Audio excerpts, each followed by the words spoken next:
à mon femme, il leader, Fourier Loudenadi, à Ibiri Mbamana, Hensel Luba, Hensi Diaba, Ibiri Sigamana à la touche. Tous. Alors, si eux, on les met à la touche, la compétition sera maintenant entre les jeunes, oui ou non? Oui.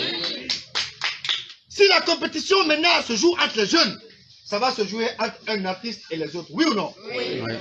Qui doit gagner dans ce cadre si ce n'est pas les artistes? Et on va utiliser, on va faire la campagne là-bas. Et il faut le discours là-bas des artistes là-bas. On va faire ça. On va faire théâtre là-bas. Pourquoi pas nous? Ma question que je me pose c'est là-bas. Pourquoi pas nous? Dieu vous a donné la chance et nous a donné la chance d'avoir un Eli Kamano.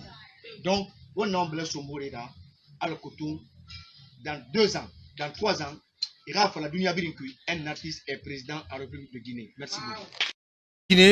Vous avez vu, je ne sais pas qui pour commencer. Ouais. Mohamed. C'est lamentable, ouais. il faut le dire. C'est pas lamentable. C'est très lamentable. Mais il caresse un rêve, Mohamed. C'est l'artiste Eli Kamano qui nous parle ou c'est le politique Eli Kamano qui parle? À ce que ça, si c'est le politique Eli Kamano qui parle, c'est un parti. C'est les deux à la fois. C'est un parti cabine téléphonique. C'est les deux à la fois. Non, c'est un parti cabine téléphonique. Si on parle du parti de Eli Kamano, moi j'assume mes propos. Ouais. Et si c'est l'artiste qui parle, on me dit c'est un artiste aujourd'hui qui manque de plumage, c'est un oiseau qui vole à l'air libre. Donc ce que j'ai envie de dire, ce discours va en guerre de Eli Kamano. Et je voudrais qu'il s'occupe des artistes guinéens. Ils ont décaissé récemment 1 milliard et quelques pour une action sociale, dit-on. Il y a des bruits de botte déjà par rapport à ce décaissement. Qu'il s'occupe de chanter, de nous faire vivre. Il nous a fait danser. Ouais. Il nous a fait danser, il nous a fait rêver. Ouais. Il nous a offert un nouveau single il y a quelques semaines. La route barrée. La route barrée. Contre qui? Vous savez, Eli Kamano. C'est Eli qu'on aime bien. Hein. Non, ouais, mais ce discours, quand il dit mais ils seront tous écartés, ils seront tous à la touche. C'est très très grave. Mais c'est très grave. Politique. Oui, bien sûr. Politique et comment dirais-je, et d'exclusion. Moi j'ai rencontré Eli Kamano le jour du coup d'état, le 5 septembre. Quels sont ceux qui n'ont pas vu Eli Kamano, qui était très content, qui était dans sa voiture, pardon, Eli Kamano, qui était content du départ du professeur Alpha Condé. Mais je l'ai vu, de mes premiers au Carrefour d'Addis ici. Ouais. Aujourd'hui, c'est Eli Kamano. Par contre, il n'y avait aucun climat là, mon mec. Non, il y a un climat là. Le monsieur, ne me dites pas que vous avez cautionné un coup d'état. Non, ça a été l'erreur de nos politiques. J'ai dit que c'était un coup d'état salutaire, Mohamed. Non, mais j'assume. Chez moi, non. Pour moi, Mohamed Kaba, je me dis que non, ce coup d'état n'était pas opportun. Parce que les mêmes pratiques reviennent. Ne me poussez pas à parler, s'il vous plaît. Parlons d'Eli Kamano. Je crois qu'il doit s'excuser. L'idée selon laquelle il faut écarter tous ces leaders politiques, je crois qu'il n'a pas besoin de le dire. À un moment, on l'a vu faire la paix avec Cellou Dalein Diallo. Aujourd'hui, avec le CNRD, c'est un faux procès qu'il est en train de faire à ses aînés politiques. Il doit se repentir et plutôt présenter ses excuses au peuple de Guinée. Parce que son discours, ça va le rattraper très bientôt. Bien. Bon, ouais, allez-y. Vous savez, Abakar, bon, tu as dit tout à l'heure, hein, il faut le laisser, je veux dire, visualiser, comme j'aime le dire. Bien. Et je crois qu'il y a très longtemps, et dans cette émission, j'ai toujours dit qu'il y a des gens qui entretiennent des fantasmes. De voir certains éliminés, et donc de vouloir se délecter de cette élimination. Et je pense que ce fantasme-là, politique, prend forme, que ce soit chez Eli, que ce soit chez d'autres. Il n'est pas le seul. Évidemment, entre maintenant le vouloir et le pouvoir avoir, il y a un fossé. C'est-à-dire peut-être qu'il est dans les secrets de Dieu auprès de la junte. Maintenant, quand on lit ça, non. Quand on lit ça maintenant, ce qui est reproché. Peut-être qu'il est dans le complot. Quand on lit ça, quand on lit cela, ce qui est reproché à la junte actuelle, au CNRD, justement d'avoir un agenda d'élimination des leaders et d'anciens leaders, Cellou Dalein, Sidia, notamment.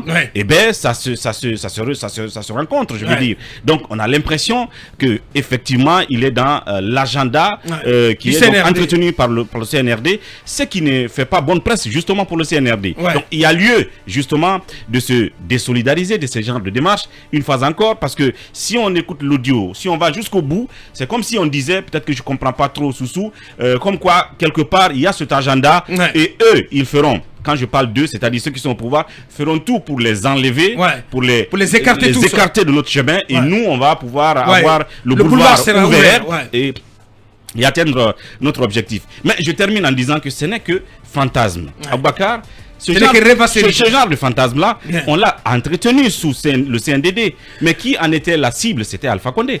Qu'est-ce qui n'a pas été dit? Et même depuis Conté, mon beau est là pour rappeler l'histoire. On l'a qualifié de tout et de n'importe quoi. Donc il n'est pas digne de devenir président de la République. Et sous le CNDD, on lui a reproché tant et tant de choses. On essaie d'avoir Eli, il dit qu'il n'est pas informé. Voilà, tout simplement. Mais il faut qu'il s'assume, Eli, quand même. Mais en fin de compte, ce qui est devenu président, c'est Alpha Condé. Donc je pense que c'est normal de laisser les gens aller à leur fantasme quelquefois. Merci. Et puis la réalité, c'est qu'elle est. Quelque part, n'oublions pas que... On a Eli en direct sous film, Eli Kamano, donc, à qui on attribue ces propos qui fait polémique dans l'opinion. Il est en direct. Bonjour Eli Kamano, général, bonjour. Bonjour, mon cher Titi. Bienvenue sur notre antenne. À l'instant, on diffusait cet audio, cette vidéo, où on vous voit en compagnie d'artistes, on imagine.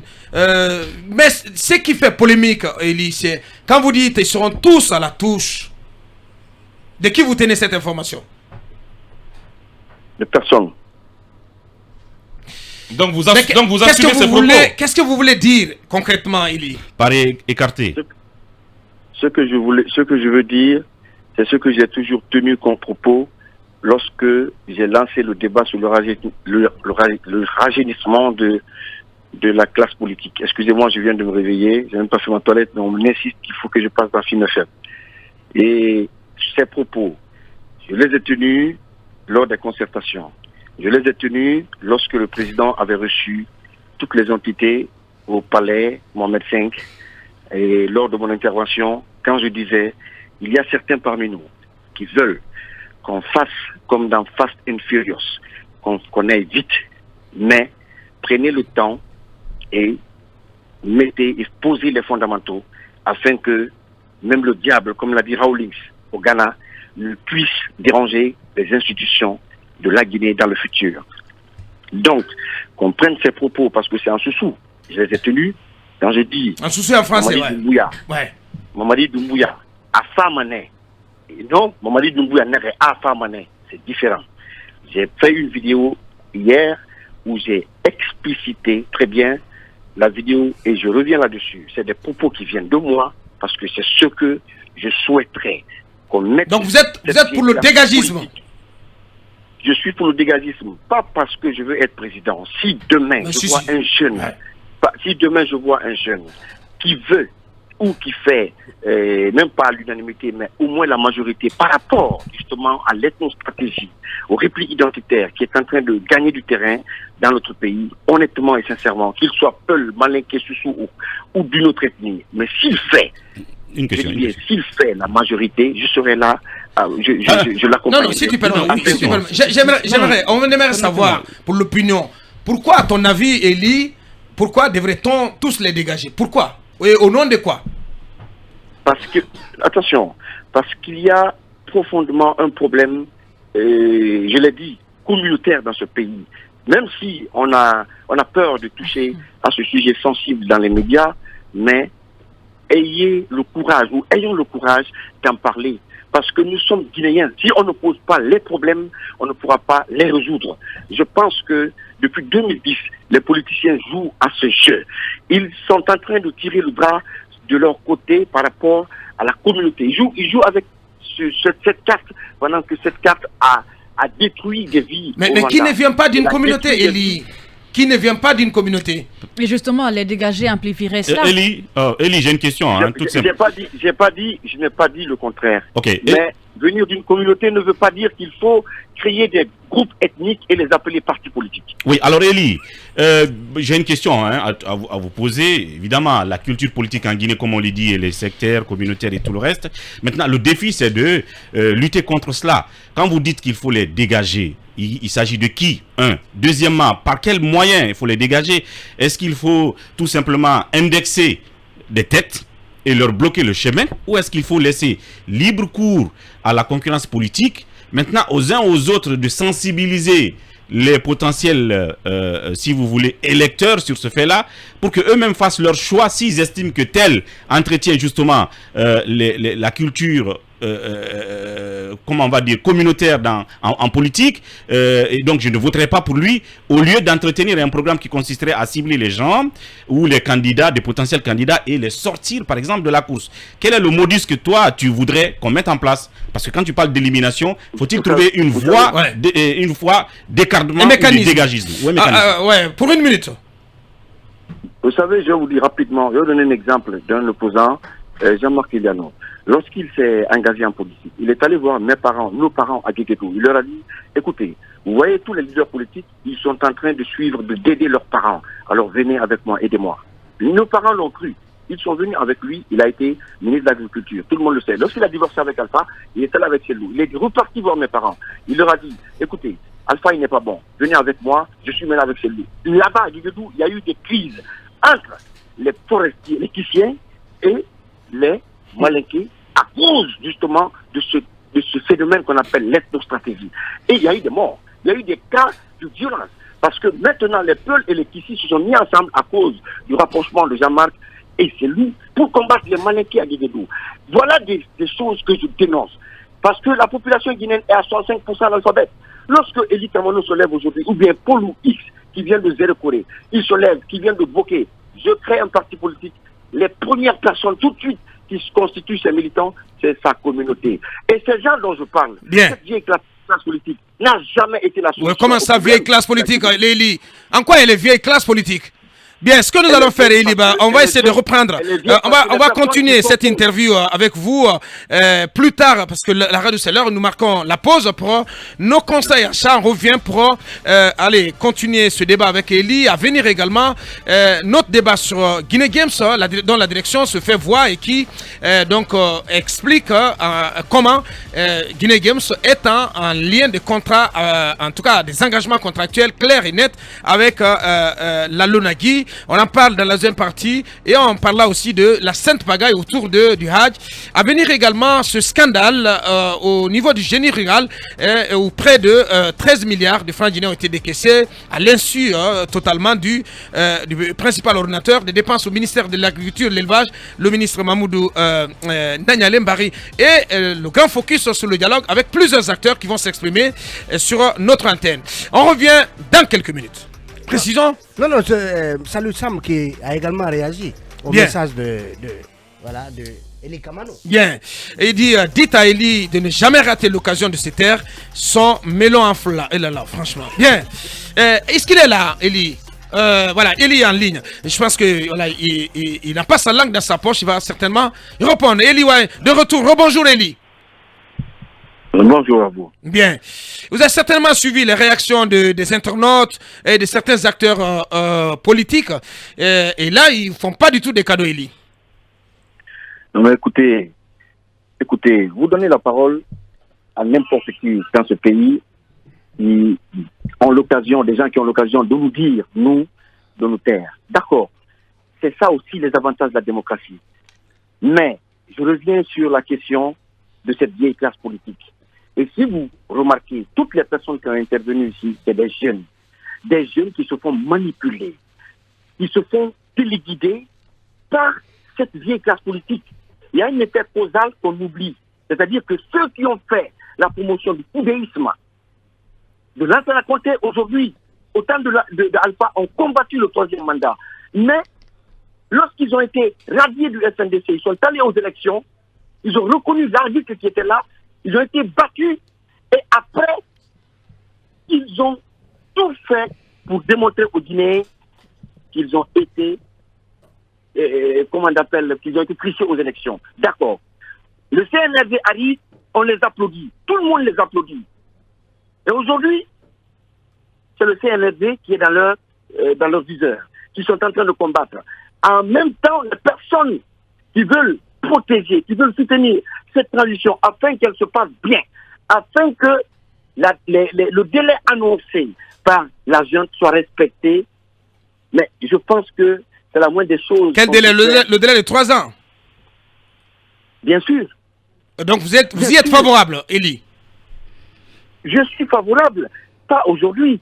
Lorsqu'on a demandé aux leaders politiques de déposer des mémos, dans le mémo que j'ai déposé, on avait proposé 3 ans. Allez, Eli, ma question n'est pas... À compter du 5 septembre 2021. J'ai pas compris. À compter du 5 septembre 2021 ou à compter de quand? Les 3 ans que vous réclamez, c'est à partir de quand? À partir de la date que le CNRD va annoncer. Eli, ma question de départ n'est pas encore répondue. Je reste là-dessus parce que pour moi, c'est la principale. Le problème n'est pas de vouloir un dégagisme. Sous d'autres cieux, c'est même un courant politique. Les gens le chantent. Mais faut-il nous dire par quel mécanisme Ouais. Comment vous voudriez que ce dégagisme-là soit fait? Qu'est-ce que vous voyez comme modus operandi? Est-ce que pour mettre à la touche, comme vous le dites, tous ces vieux bons politiques. Est-ce que, comme on le voit aujourd'hui, il faut trouver des raisons, même si elles ne sont pas valables, pour éliminer X ou Y? Ou est-ce que ça se passe dans la sensibilisation, dans le formatage des mentalités des gens? Comment est-ce que ça doit se faire? Est-ce que aujourd'hui, vous, journalistes, vous n'êtes pas complices justement dans tout ce qui se passe? Oh là là. Non, Je viens, parce que... Non, répondez à ma question d'abord. Je viens à mais il dit c'est trop facile, n'allez pas sur ce terrain, mon cher. Quel est le modèle? Oui, mais n'allez pas sur ce terrain. Voilà. Quel est le cheminement? Vous faites harakiri tout seul. Je viens. Vous êtes des grands enquêteurs. Vous savez ce qui se passe dans ce pays-là. Lorsque vous me posez la question à savoir quel est le cheminement par lequel on doit passer, c'est la question. Qui se sont aujourd'hui transformées, ces personnes qui sont aujourd'hui transformées en leaders politiques, c'est des personnes qui ont été des administrateurs dans ce pays, qui ont géré les biens de ce pays. On n'est pas en train de parler d'un citoyen lambda là, qui s'est levé, qui a formé un parti politique et qui est à la tête d'un parti politique. Mais c'est des gens qui ont géré la Guinée, qui ont géré des postes de responsabilité. Et quand ces personnes reviennent pour se blanchir à la tête des partis politiques, pour conquérir le pouvoir, il y a un problème, il y a des questions à se poser. Bien. Ce n'est pas comme Alpha Condé qui n'a jamais géré dans ce pays. Jusqu'à présent, vous ne répondez pas à la question. Donc il faut passer par la CRIEF. Il faut les zigouiller tous devant la CRIEF. Il faut les envoyer à la guillotine de la CRIEF. Quand ces personnes arrivent pour conquérir le pouvoir dans un état normal, dans un régime normal, on doit les auditer. Et ces personnes, Alpha Condé a toujours promis de les... Et vous pensez que si on les audite, ils seront tous incriminés? Mais pourquoi pas? Non, mais... Pourquoi pas? Non, mais dites-nous Il y a clairement. même pas de présomption d'innocence. Ils seront, à mon avis, ça n'engage que moi, aucun n'échappera. Aucun administrateur sur l'ensemble Conté, sous le régime de Conté, n'a géré sans pour autant piller l'économie de notre pays. Il n'y en a pas. Maintenant, moi, je suis confus. Vous n'avez pas de preuves, Eli Kamano. C'est une affirmation grave, une accusation très grave. Mais j'ai pas de preuves, mais Kassouri est là-bas, il est en prison là. Mais vous parlez de ceux qui ont géré sous Conté. Non, je veux dire, sous les régimes, sous Alpha Condé, ceux qui ont géré, ils sont aujourd'hui inquiétés par la CRIEF. Il ne faut pas qu'on se mente.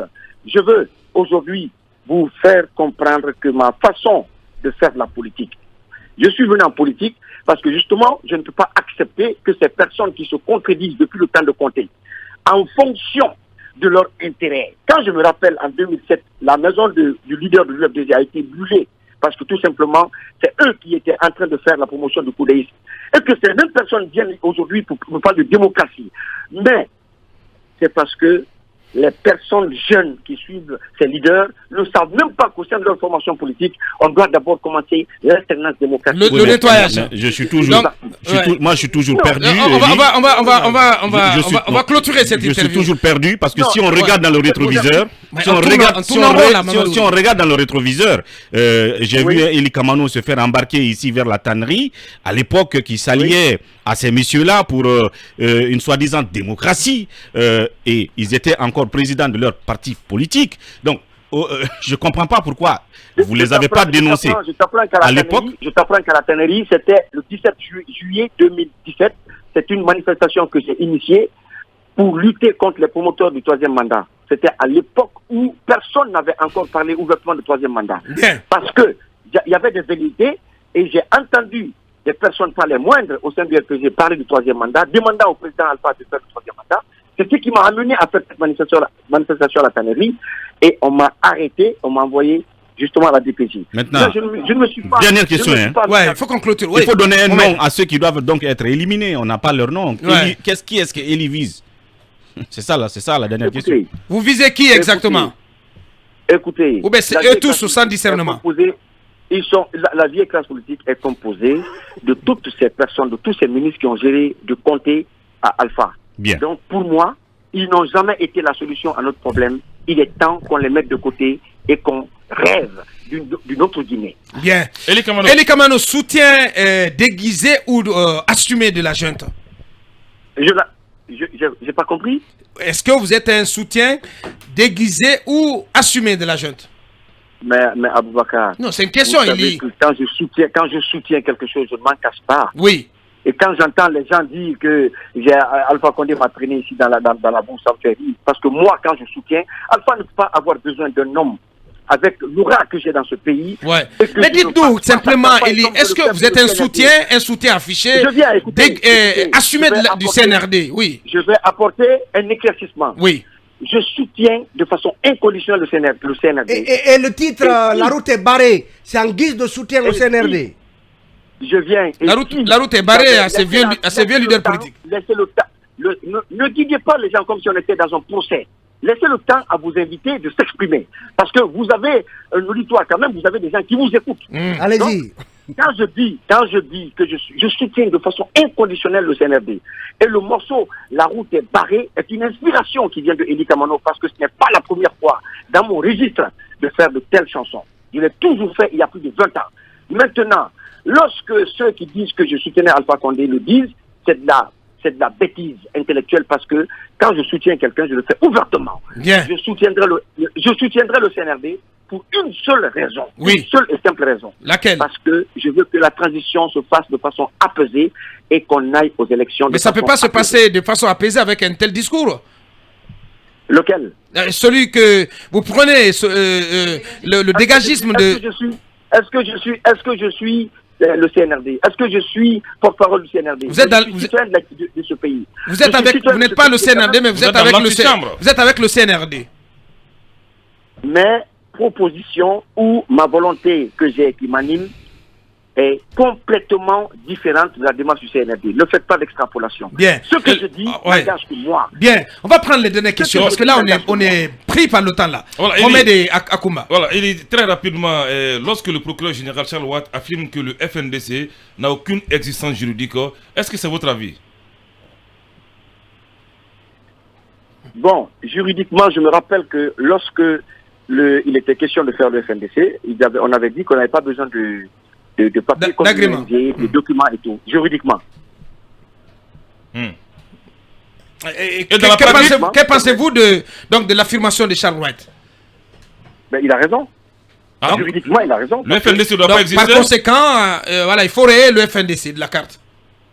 Non, en fait, sa lecture et la mienne, si vous me donnez bien le temps de m'expliquer par rapport au FNDC, sa lecture, pour moi, le FNDC, aujourd'hui, ne devait pas, peut-être devait changer de nom. FNDC, pour moi, cette appellation est déphasée et n'est plus en adéquation avec le temps, avec les réalités que nous vivons. C'est tout. Mais après, dans le fond, la lutte qu'ils mènent, ça n'engage qu'ils ont leurs objectifs et voilà. Mais pour moi, le nom FNDC n'a plus sa raison d'être. Donc vous n'êtes plus du FNDC? Aboubakar, il y a longtemps. Bien, la toute dernière question. Mon général. Monsieur Eli Kamano, j'aimerais d'abord faire une petite lecture avant de vous poser ma petite question.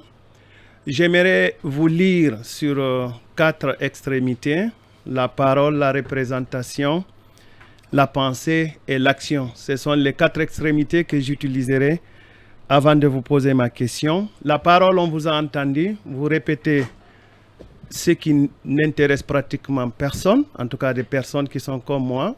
Ça ne m'intéresse pas de savoir que la seule offre politique de M. Eli Kamano est qu'on doit éliminer les aînés. Ça ne fera avancer nulle part la société.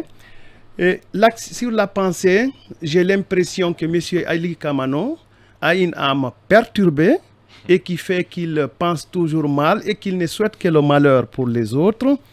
Ensuite, sur la représentation, je pense que Eli Kamano ne représente pas l'image qu'on souhaite, l'image de la jeunesse guinéenne. Je pense qu'on a été suffisamment torturé pendant la période que vous parliez là. Sur l'action, je note que vous êtes dépourvu du sens de l'action. Laissez-moi poser ma question. Laissez-moi terminer. Moi aussi, je vous connais. Moi aussi, je vous connais. Vous attendez ma question d'abord. Vous attendez ma question. Si vous voulez descendre dans la boue, je suis prêt à le faire avec vous, messieurs. Mais vous écoutez d'abord ma question, sinon vous coupez le téléphone. C'est aussi simple que ça. Je pose ma question. Monsieur Eli, vous vous êtes interrogé sur la question de savoir pourquoi pas vous dans votre discours. Oui, moi je vous donne un début de réponse. Pourquoi pas vous? Parce qu'on a vu un artiste échouer au Madagascar. Je termine. Écoutez-moi, je vous ai écouté. Écoutez-moi. Pourquoi pas vous? Parce qu'on a vu un artiste échouer au Madagascar. Pourquoi pas vous? Parce qu'on a vu un artiste échouer en Haïti. Pourquoi pas vous? Parce qu'on a vu Youssou N'Dour échouer tout à fait à côté avec un petit ministère. Pourquoi pas vous? Parce qu'on est en train de vivre l'échec de quelqu'un qui nous a tellement épaté. Monsieur Eli Kamano, maintenant ma question. Ma question. Malgré qu'on vous ait entendu dire que vous avez parlé avec Sékou Touré au moment où vous n'aviez pas encore votre programmation neurolinguistique, quelle est votre offre politique aujourd'hui à la jeunesse guinéenne? Et est-ce que vous ne pensez pas le fait de dire que tous ceux qui ont géré avec Lansana Conté, Alpha Condé ont détourné, vous ne vous exposez pas à des poursuites judiciaires qui peuvent vous valoir la peine de prison? Votre réponse en 2 minutes, s'il vous plaît. Écoutez-moi d'abord. Ce que j'aimerais dire à tout un chacun dans ce pays, il faut qu'on fasse très attention parce qu'il y a des journalistes déguisés, militants des partis politiques, qui viennent s'asseoir, parler. Attention, Abaka, tu ne me coupes pas la parole parce qu'il a... Alors pas du tout, non, je ne vous coupe pas du tout.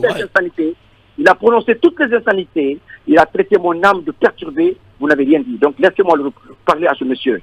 On le connaît dans toutes ses interventions à la radio, quand tu touches à l'UFDG, ce monsieur est le bouclier de l'UFDG et avec ses mots, comme s'il avait été les mamelles de la langue française, il vient s'asseoir pour vilipender toute personne qui donne son avis contraire à l'idéologie de l'UFDG. Ça, je ne le comprends pas.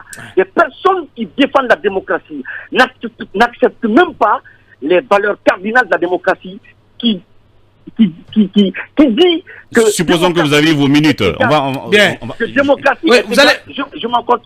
Ce n'est pas mon problème. Je préfère brûler 5 minutes en répondant à ce monsieur qu'en répondant à sa question. Parce que quand il me dit que je me suis assis sur les pieds de Sékou Touré, je suis né d'une famille noble, moi. Mon père a été 22 ans le pilote de Sékou Touré. Le premier pilote africain à voyager de Paris à Conakry avec un équipage africain. C'est Samando Kamano, le colonel Samando Kamano. Allez-y à l'aviation militaire, on vous le dira. Donc, ne venez pas rabaisser des gens assis derrière votre chaise là-bas parce que vous êtes militant de l'UFDG. Je n'ai pas de réponse pour vous. Et ma réponse se trouve dans mon projet de société. Et ce que je vais vous dire, Abakar, c'est votre droit d'accepter ces personnes comme ça, mais ça n'aide pas la démocratie. Parce qu'un démocrate, c'est celui qui accepte l'avis contraire de l'autre. Grand merci à vous. Voilà, parce qu'on vous a laissé du temps. On vous a laissé du temps. Il dit qu'il n'a pas de réponse. Non, mais voilà, il a répondu à Kumba. De toute façon, voilà, il a eu son temps de répondre à Kumba. Grand merci à vous, Eli. Merci d'avoir répondu à notre invitation, même si c'était au pif. C'était Eli, voilà, qu'on a écouté sur la vidéo qui circule sur la toile et qui fait polémique. Mirado, continue.